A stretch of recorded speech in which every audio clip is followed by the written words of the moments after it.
The air in the grand ballroom of the Astoria crackled with the energy of 1,000 whispered predictions, each one laced with the scent of expensive perfume and old money. All eyes were on one man, Thomas Lewis, the enigmatic tech billionaire who had reshaped the digital world with his company, Ethelred Innovations. Tonight, at his foundation's annual gala, he was set to do more than announce record-breaking philanthropic pledges. The tabloids had been in a frenzy for weeks. A new love. A secret engagement. Tonight he would introduce the world to the future Mrs. Lewis. The room held its breath as he stepped to the microphone, a faint, unreadable smile on his lips. What came next, however, was a twist no one, not even the most seasoned gossip columnist, could have ever seen coming. This isn't just a story about wealth. It's a story of love, devastating betrayal, and a revenge served colder than the champagne in their glasses. The Ethelred Foundation Gala was the undisputed pinnacle of the city's social calendar. It was a night where titans of industry clinked glasses with Nobel laureates, and celebrated artists exchanged pleasantries with heads of state.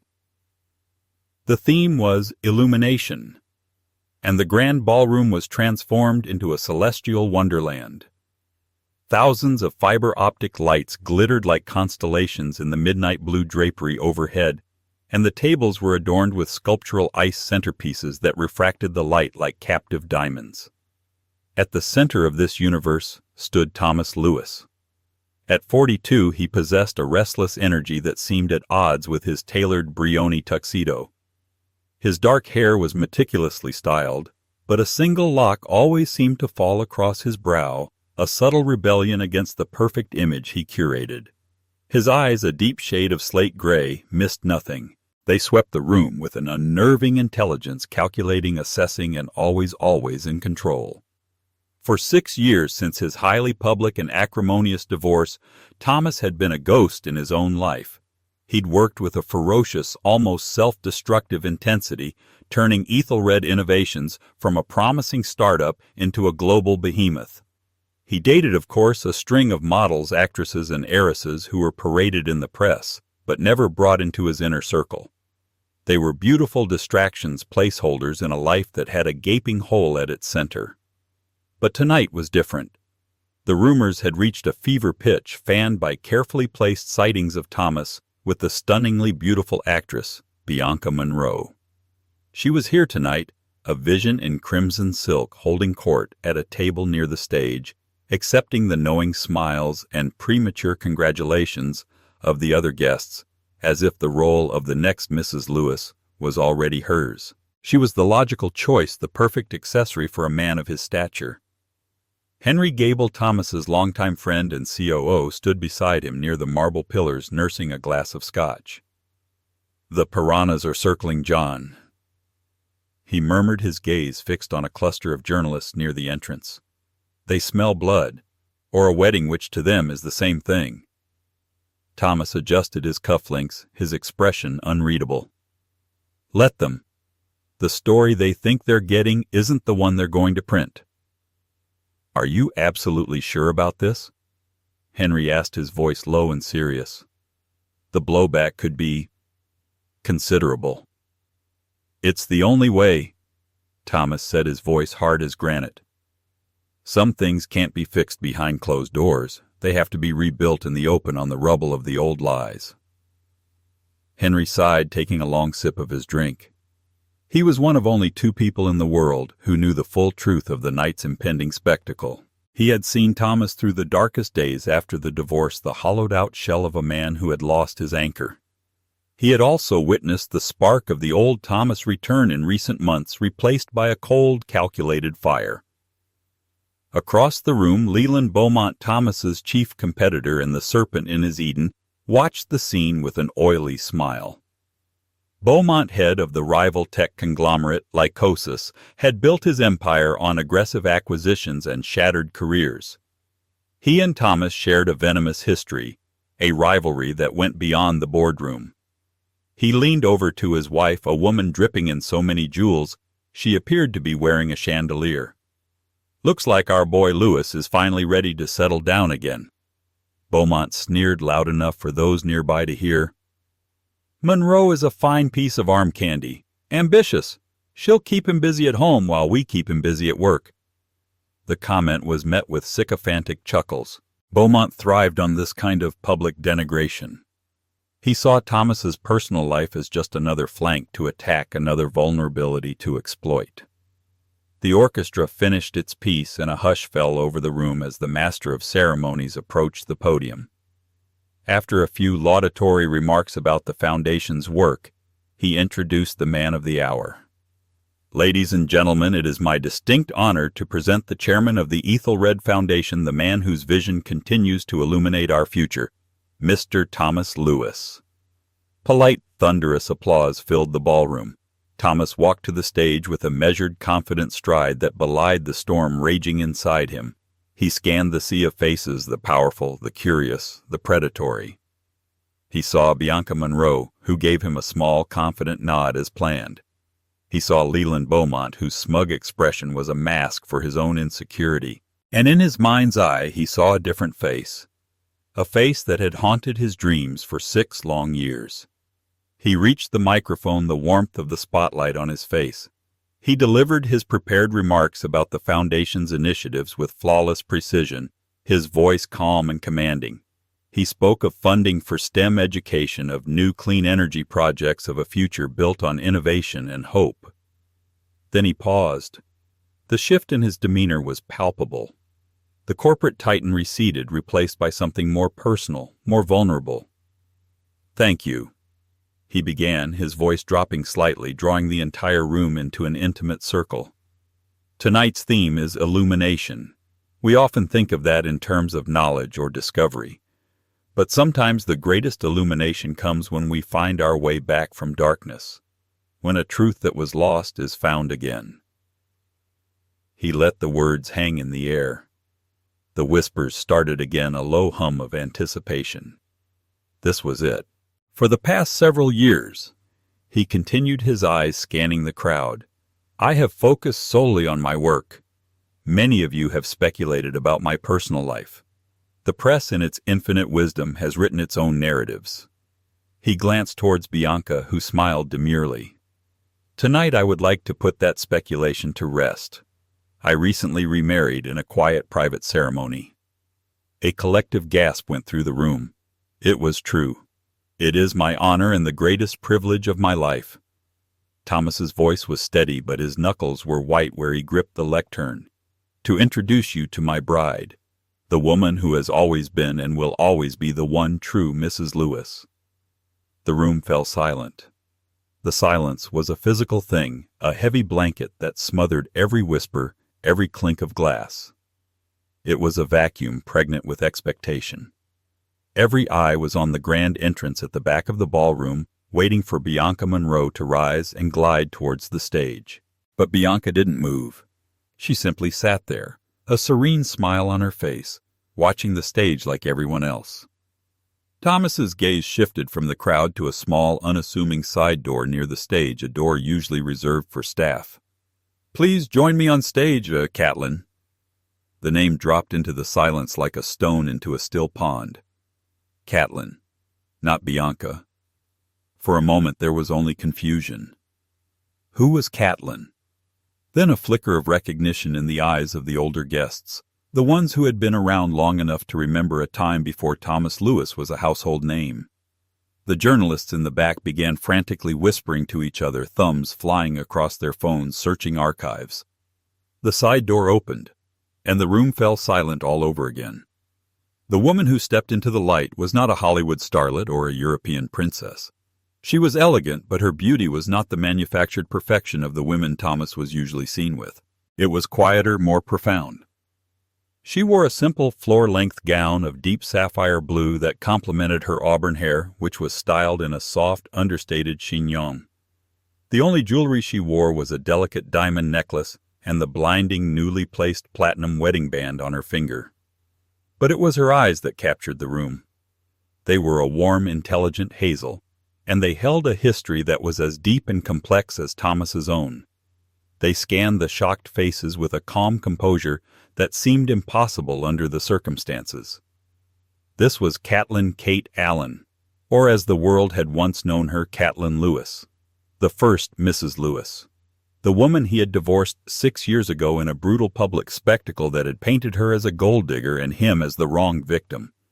The shockwave that ripped through the ballroom was seismic. Jaws literally dropped. A champagne flute slipped from a socialite's hand and shattered on the polished floor, the sound unnaturally loud in the stunned silence.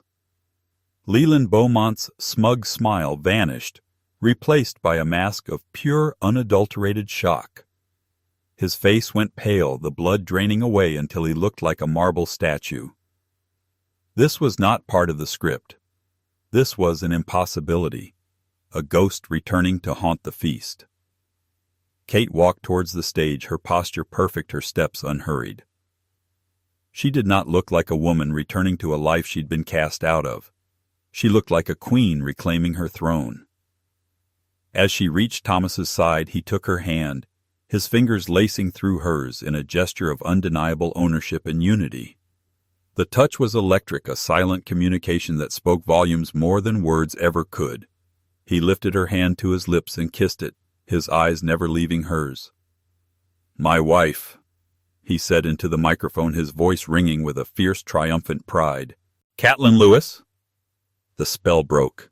The room erupted into a cacophony of sound. The frantic clicks of camera shutters from the press pit sounded like a swarm of angry insects. The whispers turned into a roar of disbelief, speculation, and scandal. "Is that her? I thought she was living in obscurity in Europe somewhere. What in God's name is he thinking? Look at Beaumont's face. He looks like he's seen a ghost." Ignoring the chaos they had unleashed, Thomas and Kate turned to each other. In the bubble of the spotlight, the world outside them ceased to exist. For a fleeting moment, they weren't in a ballroom full of sharks. They were back in their tiny fourth-floor walk-up apartment from 15 years ago. Flashback. 15 years earlier. The room smelled of turpentine and instant coffee. Thomas, then a 27-year-old coder with more ideas than money, was hunched over a tangle of wires and circuit boards on their rickety dining table. His hair was an unkempt mess, and he hadn't shaved in 3 days. He was running on pure adrenaline and the belief that he was about to change the world. Kate, a post-grad art history student, came up behind him, wrapping her arms around his neck. She rested her chin on his shoulder, looking at the blinking lights of his prototype. "Still trying to teach the toaster to talk," she teased gently. "It's a network-integrated personal assistant." He mumbled, his fingers flying across a keyboard. "And it's not a toaster. It's going to be in every home in America one day." "I know," she said, her voice soft and full of unwavering faith. She kissed his cheek. "But right now, the man who is going to be in every home in America needs to eat." She held up a plate with a slightly burnt grilled cheese sandwich. He finally looked up from his work, his gray eyes tired but full of a brilliant fire. He smiled, a real unguarded smile that crinkled the corners of his eyes. "You're going to be the death of me, Kate Allen," he said, taking a huge bite of the sandwich. "Someone has to be," she'd replied, her hazel eyes dancing with love. "You'd forget to breathe if I wasn't here to remind you." In that moment, they had nothing but a shared dream, $400 in their checking account, and a love that felt as infinite and unconquerable as the universe. They were a team. It was them against the world. Present day. The memory flickered and died, replaced by the glare of the spotlights and the roar of the crowd. The love was still there, visible in the way they looked at each other, but it was different now. It was no longer the soft, naive love of their youth. It had been broken, tested, and forged anew in the fires of betrayal and regret. It was stronger, harder, and infinitely more dangerous. Thomas leaned towards the microphone one last time. "Enjoy the rest of your evening," he said, a cold, sharp edge to his voice. He looked directly, pointedly at Leland Bowmont. "We have found that some things are worth fighting for, and this time we will not lose." With that, he and Kate turned hand in hand and walked off the stage, leaving behind a room full of chaos, 1,000 unanswered questions, and one man who finally truly understood the meaning of fear. The private lounge behind the grand ballroom felt like a decompression chamber. The thick oak doors muffled the roar of the gala to a distant, angry hum. Henry Gable was already there, pouring 3 glasses of whiskey. Genevieve Dubois, Kate's best friend and a fiercely protective Parisian art dealer, was pacing the length of the Persian rug, her arms crossed tightly. The moment the door closed behind them, Thomas's ironclad composure cracked. He let out a long, shuddering breath and leaned against the door, his eyes closed. Kate gently squeezed his hand, a silent anchor in the storm they had just created. "Well," Genevieve said, her French accent sharp as broken glass. "That was certainly one way to announce a marriage. I expected perhaps a small notice in the newspaper, not a declaration of war." "It was the only way, Jenny," Kate replied, her voice calm but firm. She moved to the bar and took a glass of water. Her hand was perfectly steady. A quiet announcement would have been dismissed. It would have been a footnote. This was a statement. It was a nuclear bomb, Henry corrected, handing a whiskey to Thomas. Leland Bowmont looked like he was about to have a heart attack. The board members from Lycosis were scrambling for the exits. "You didn't just light a match, John, you blew up the whole refinery." Thomas took the glass, his gaze distant. "Good. Let it burn." He remembered the last time he had felt this level of public scrutiny, but the circumstances had been horrifyingly different. It was 6 years ago, in the sterile, soundproofed office of his divorce lawyer. Flashback 6 years earlier. Thomas stared at the glossy 8x10 photographs spread across the mahogany desk. They were grainy, taken from a distance, but the images were unmistakable. There was Kate, his Kate, having lunch at an intimate sidewalk cafe. She was laughing, her head tilted back in that way she did when she was truly happy. Across from her was a handsome, smiling man.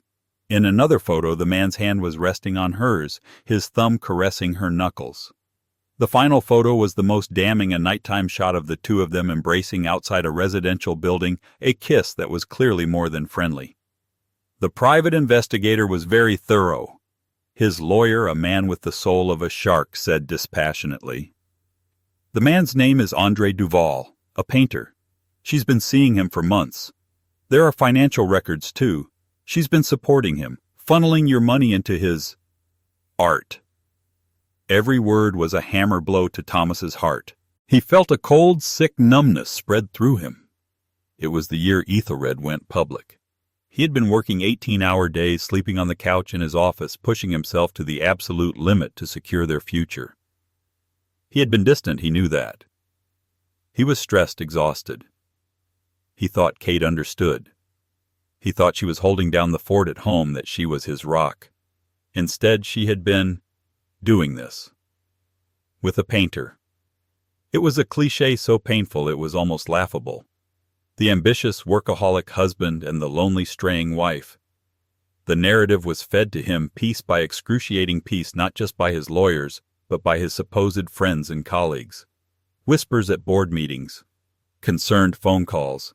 Leland Bowmont had been particularly sympathetic, taking him out for a drink and shaking his head in pity. "A woman like that, John, she can't handle the altitude," Bowmont had said, swirling his brandy. "You're up here in the stratosphere and she's still on the ground. It happens. You've outgrown her. Better to find out now." The betrayal felt absolute. He was so blinded by his work, his ambition, and the carefully constructed web of lies around him that he didn't even confront her properly. He sent the lawyers. It was a cold, brutal, and cowardly act he would regret for the rest of his life. He saw her only once during the proceedings across a long, sterile table. The loving light in her hazel eyes had been extinguished, replaced by a look of such profound hurt and bewilderment that it should have shattered his rage. But he was too proud, too wounded. He refused to listen to her denials. He let the press paint her as an unfaithful schemer who couldn't wait to get her hands on his fortune. He let his lawyers drag her through the mud. He destroyed her to save his own pride. And when it was all over, he was left with half his fortune gone, his marriage in ashes, and a victory that felt exactly like a defeat. Present day. "Thomas." Kate's voice pulled him back to the here and now. She was watching him, her expression soft with concern. She knew exactly where his mind had gone. "I'm fine," he said, his voice rough. "Just remembering." "Good." Genevieve cut in, her tone softening slightly as she looked at her friend. "Remember why we are doing this. For 6 years the world believed a lie. They called you a cheat, a gold digger. Tonight, we begin to tell the truth. The truth had come to Thomas slowly, painfully 2 years after the divorce. It started with a nagging inconsistency, a thread that wouldn't unravel. André Duval, the painter, had disappeared off the face of the earth. There were no more exhibitions, no new work. It was as if he never existed. Driven by a guilt he couldn't shake, Thomas had hired a different, more discreet investigator not to spy on Kate, but to find the truth of what had happened. The report came back a month later, and it had gutted him.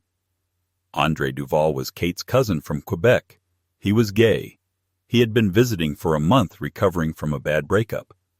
The money Kate had given him wasn't to support his art, but to help him get a down payment on a small studio apartment back in Montreal. The intimate lunch. They were laughing about a childhood memory, the hand-holding, comforting a distraught family member, the kiss. A familial European-style kiss on both cheeks, cleverly photographed from an angle that made it look romantic. The entire affair had been a fabrication, a sophisticated, cruel, and devastatingly effective setup. And the investigator had traced the source of the anonymous tip in the doctored photos. The trail led directly back to a shell corporation, which in turn was owned by another shell corporation, and at the very top of that pyramid of deceit was one named Leland Bowmont. Bowmont hadn't just wanted to beat Thomas in business. He had wanted to destroy him personally, to sever him from his anchor, knowing that a distracted and heartbroken Thomas would be a weaker opponent. And it had almost worked. Bowmont didn't just break us apart, Thomas said, his voice low and laced with cold fury.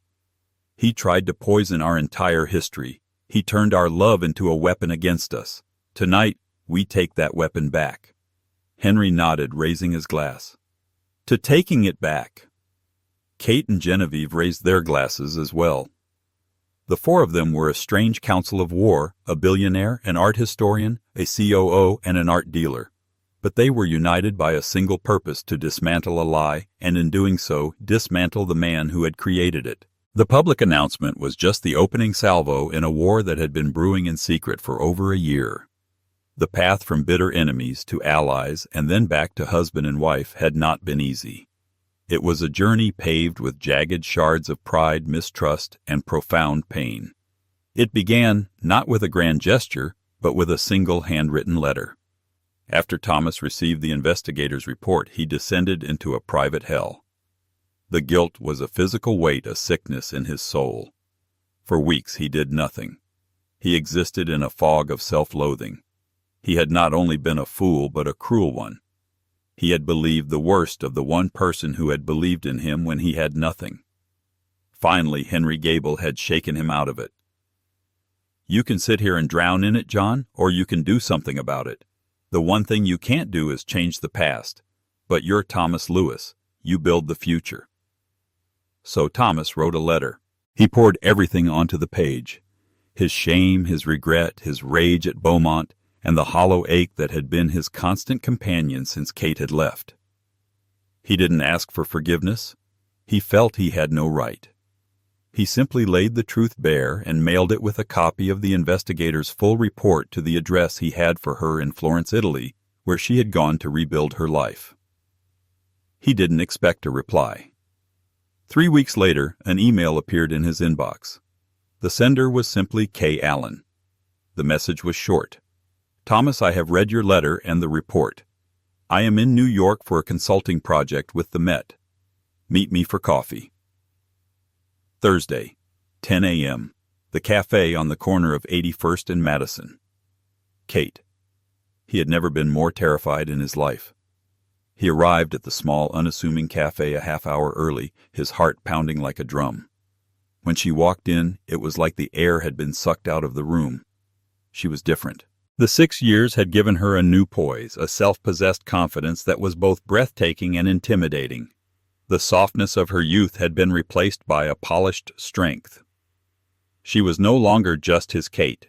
She was Catelyn Allen, a respected art historian who had built a name for herself entirely on her own terms. The first meeting was excruciatingly awkward. They spoke of superficial things, her work, his company, the weather. But underneath the polite conversation, the unspoken history between them was a chasm. "Why did you agree to meet me?" He finally asked the question, raw and exposed.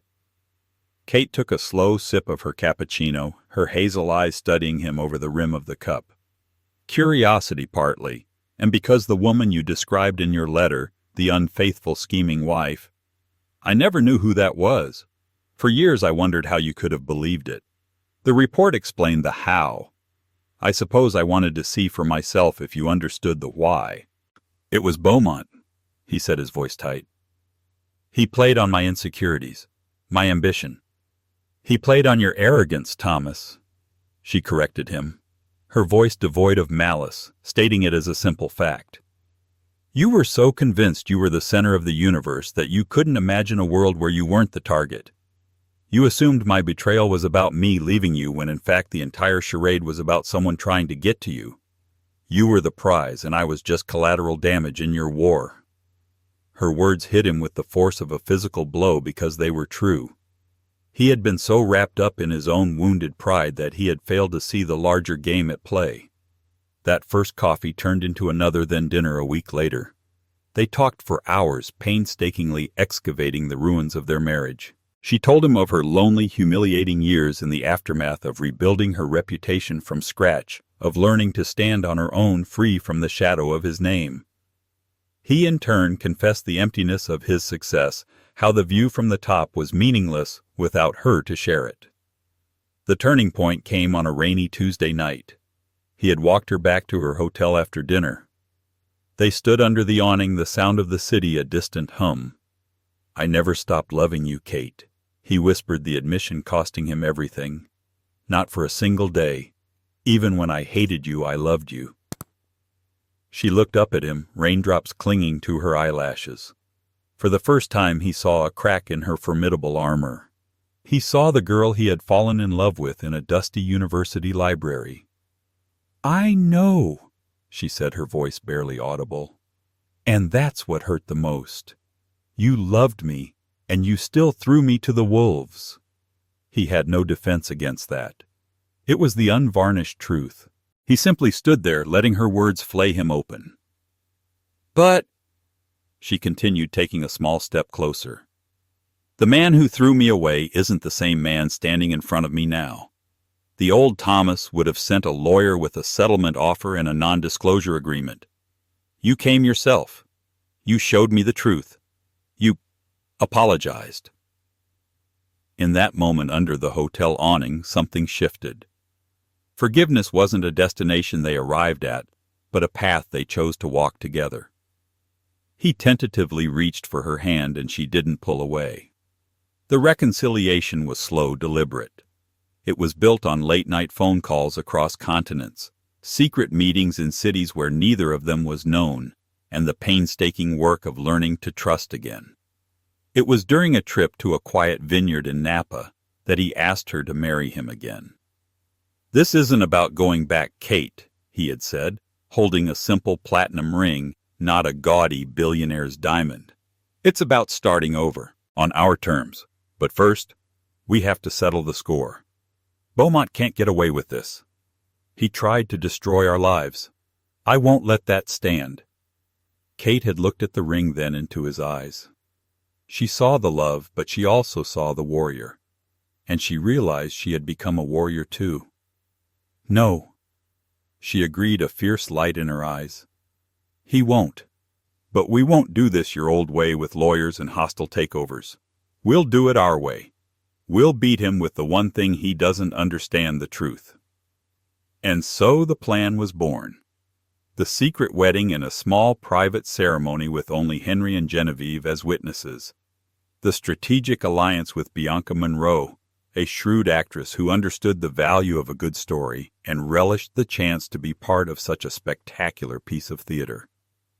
And it would all culminate in the gala, a public spectacle designed not just to announce their reunion, but to fire the first shot in a war for their legacy. In the week following the gala, the financial and social worlds were in an uproar. The story of Thomas and Catelyn Lewis's reunion was on the cover of every magazine. The narrative was intoxicating, a love lost and spectacularly reclaimed, a modern-day Odysseus returning to his Penelope. But for those involved, it was anything but a fairy tale. It was the calculated second move in a deadly game of chess. Their war room was the penthouse library of Thomas's Fifth Avenue apartment, a space that overlooked Central Park.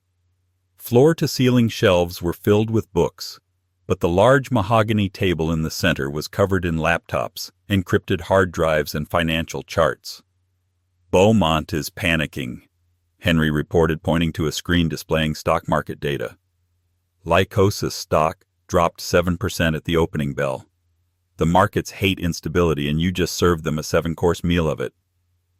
"It's not just the stock," Genevieve added, scrolling through a tablet. "I have friends in the art world. Bowmont is a major collector. He uses his acquisitions to launder his reputation.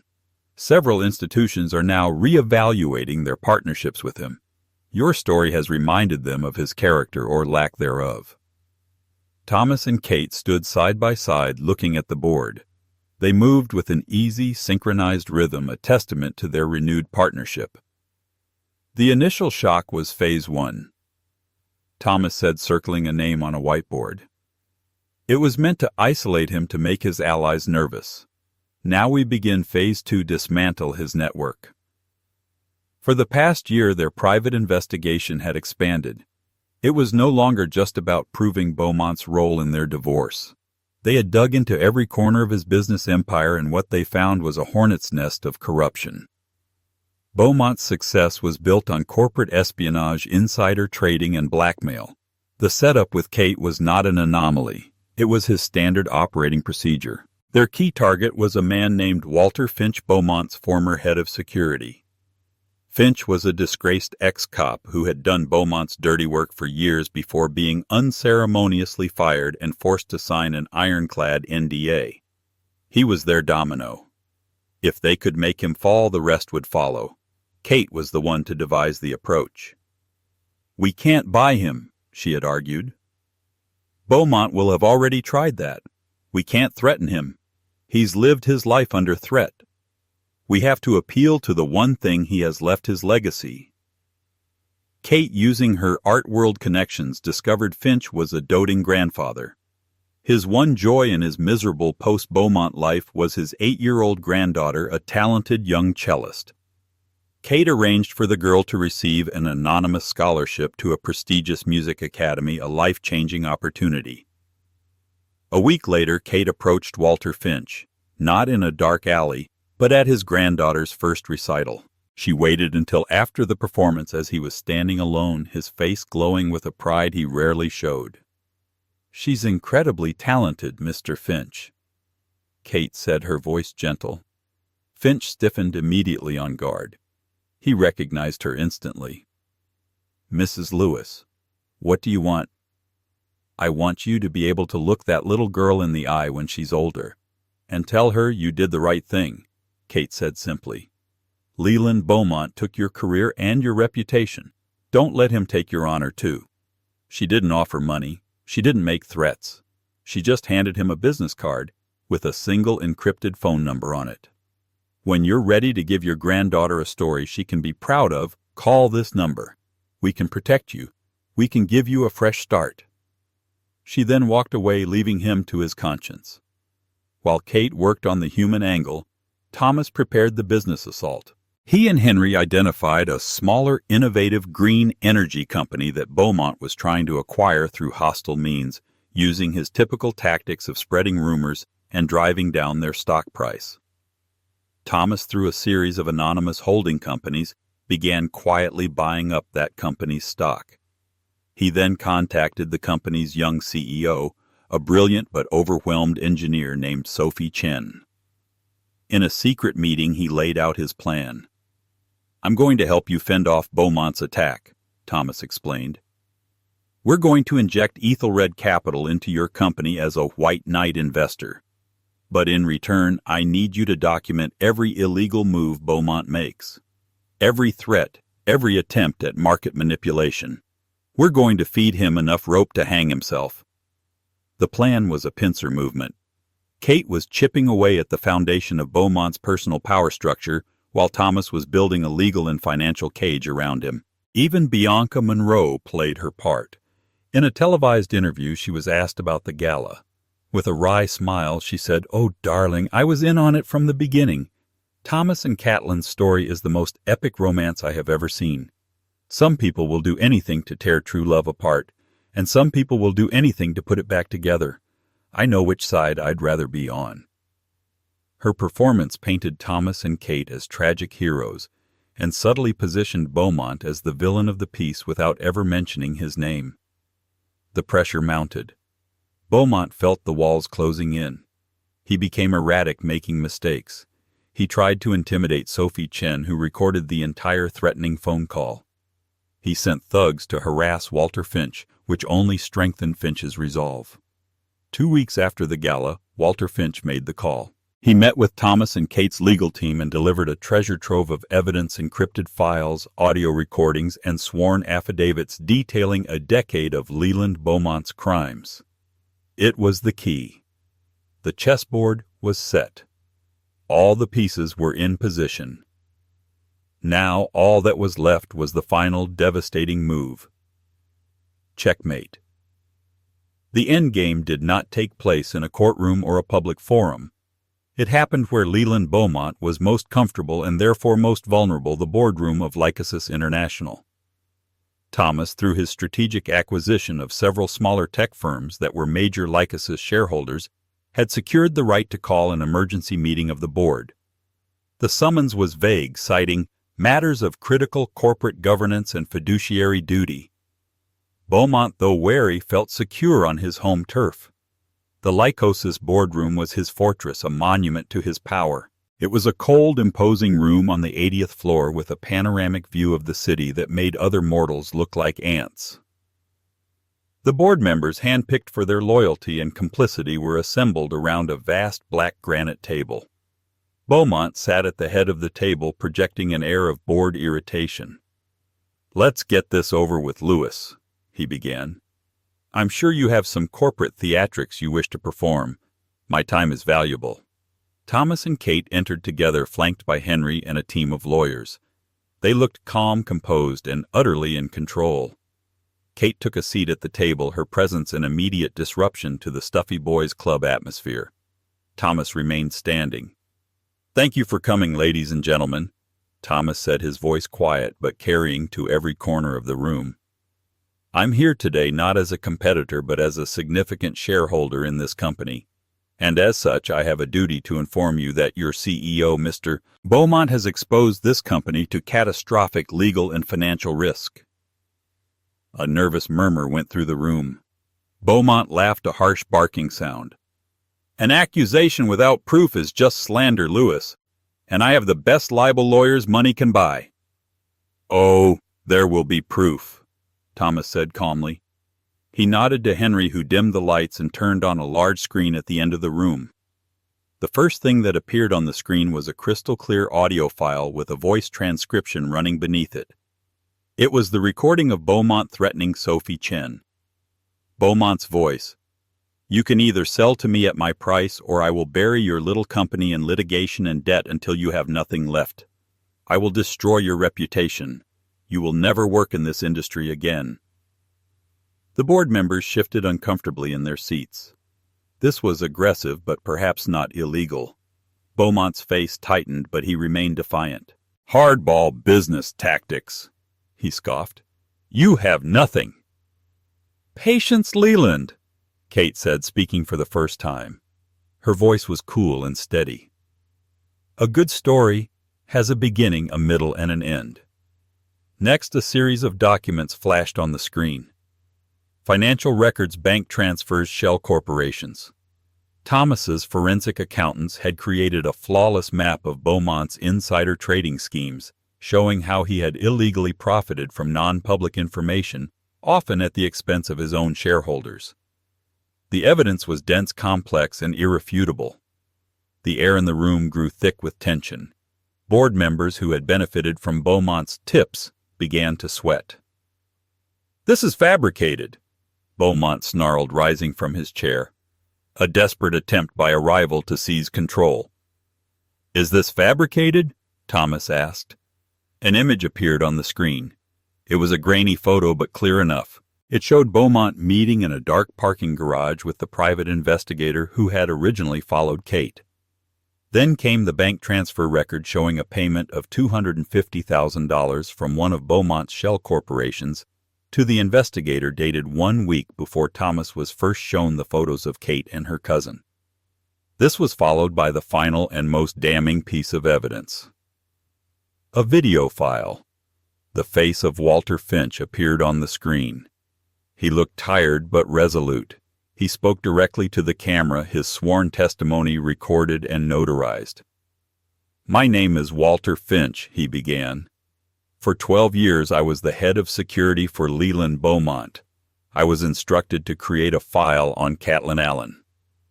We hired an investigator, we doctored photographs, and we created a false narrative of infidelity. The goal, as Mr. Bowmont stated it to me directly, was to destabilize Thomas Lewis emotionally to gain a competitive advantage during the Ethelred IPO. This was just one of many such operations I was ordered to carry out against Mr. Bowmont's competitors' board members and even personal acquaintances." Finch went on for 10 minutes detailing a litany of crimes: illegal surveillance, blackmail, extortion. He had the receipts, the dates, the names. It was a complete and utter demolition of Leland Bowmont's entire career. When the video ended, the room was utterly silent. The only sound was the faint hum of the air conditioning. All eyes were on Bowmont. The blood had drained from his face, leaving behind a waxy gray pallor. The arrogance, the power, the sneering confidence, it all evaporated in an instant, leaving only a hollow, defeated man. He looked at the faces of his board members who now stared back at him with a mixture of fear and contempt. They weren't his allies anymore. They were just men and women scrambling to distance themselves from a sinking ship. "Copies of this entire file," Thomas announced into the silence, "have been delivered to the SEC, the District Attorney's Office, and the New York Times. They are set to be released to the public in 1 hour. He looked directly at the board. "You have 60 minutes to demand Mr. Bowmont's immediate resignation, install an interim CEO, and announce a full independent investigation into the company's practices. Or you can go down with him." He didn't need to say another word. The choice was obvious. The king had fallen. Bowmont sank back into his chair a broken man. He stared at Thomas and then at Kate. In his eyes there was not remorse but a flicker of disbelief. He had been beaten, not by a corporate raid or a stock market play, but by a truth he had tried to bury 6 years earlier. He had tried to destroy their love, and in the end, that very love had returned to destroy him. Thomas and Kate turned and walked out of the room, leaving the board to tear itself apart. As the doors closed behind them, they didn't look back. Their war was over. A month later, the autumn leaves in Central Park were a riot of gold and crimson. The crisp air felt clean new. The fallout from the Lycosis boardroom meeting had been swift and brutal. Leland Bowmont was facing a raft of federal charges, his empire dismantled, his name now a synonym for corporate malfeasance. The world had moved on, as it always does, to the next scandal, the next headline. For Thomas and Kate, however, the silence was the most profound victory. They weren't in their opulent penthouse or at a glamorous event. They were walking a simple path near the reservoir, dressed in jeans and comfortable sweaters, holding hands like two ordinary people. They had spent the last month not celebrating but healing. They talked for hours, filling in the 6-year gap in their lives, not with tales of revenge, but with the small, quiet details of who they had become in their time apart. She learned about the lonely nights he'd spent in his glass-walled office, staring out at a city he felt completely disconnected from. He learned about the small Florentine apartment where she had rediscovered her passion for Renaissance art, finding solace and strength in the beauty of the past. They were not the same two people who had divorced. The brash, arrogant boy genius was gone, replaced by a more thoughtful, humbled man. The dependent, heartbroken wife was gone, replaced by a self-reliant, formidable woman. They had had to fall apart completely to be able to come back together whole. They stopped at a bench overlooking the water, the late afternoon sun casting a warm glow on their faces. Do you ever miss it? He asked quietly. Your life in Florence. The peace. Kate smiled a genuine, untroubled smile. I miss my friends and I miss the gelato, she said lightly. But it wasn't my life, Thomas. It was a beautiful interlude. My life is with you. It always was. I just had to find my way back on my own. He reached out and brushed a stray strand of auburn hair from her face, his touch full of a reverence that hadn't been there in their first life together. I'm sorry I made you take the long way around. Don't be, she said, her hazel eyes clear and bright. We both needed the journey. You needed to learn that you couldn't conquer the world alone. And I needed to learn that I could. It was the simplest, most profound truth. Their reunion wasn't a return to the past. It was the beginning of a completely new future, one built not on youthful passion, but on a foundation of hard-won wisdom, mutual respect, and a deep abiding love that had been tested and proven unbreakable. Ethelred Innovations was changing too. With Kate's influence, the Ethelred Foundation began shifting its focus, pouring resources into arts and humanities education with the same vigor it applied to technology, a synthesis of their two worlds. They were a team again, not just in love, but in life and purpose. As the sun began to set, casting long shadows across the park, Thomas pulled her close. The air was getting colder. Let's go home, he said. The words, so simple, held a universe of meaning. Home was no longer a place of pain and betrayal. It was not the gilded cage of a penthouse or a sterile mansion. Home was simply them together. As they walked away, their hands intertwined, they didn't look like a billionaire and his wife. They looked like two people who had weathered the worst storm imaginable and had found their way back to the light, their own private illumination. And this time they knew it was forever. And so the story that began with a gasp in a crowded ballroom ends with a quiet walk in the park. It's a powerful reminder that the loudest moments in our lives aren't always the most important. Thomas and Catelyn Lewis's journey wasn't just about revenge against a bitter rival. It was about reclaiming a truth that had been stolen from them. They proved that a love built on a real foundation can be shattered, buried, and lied about, but it can never truly be extinguished. It's a testament to the fact that sometimes you have to lose everything to realize what truly matters, and that the greatest comeback stories are not about wealth or power, but about the quiet, unyielding strength of the human heart. If this story of a love that refused to die moved you, and if you believe in the power of second chances, then please show your support by hitting that like button. Share it with someone who needs a reminder that it's never too late to right a wrong. And of course, for more true life stories of drama, resilience, and incredible twists, make sure you subscribe to our channel and ring that notification bell. You won't want to miss what we have coming next. And that wraps up today's story. Now we want to hear from you. Where are you watching from? Drop your city or country in the comments, and let's see how far these stories reach. If this story moved you or gave you chills, give it a like, share, and subscribe for more powerful stories. One last thing, rate the story from 1 to 10 in the comments. Your feedback helps us bring you even better ones next time. Thanks for watching.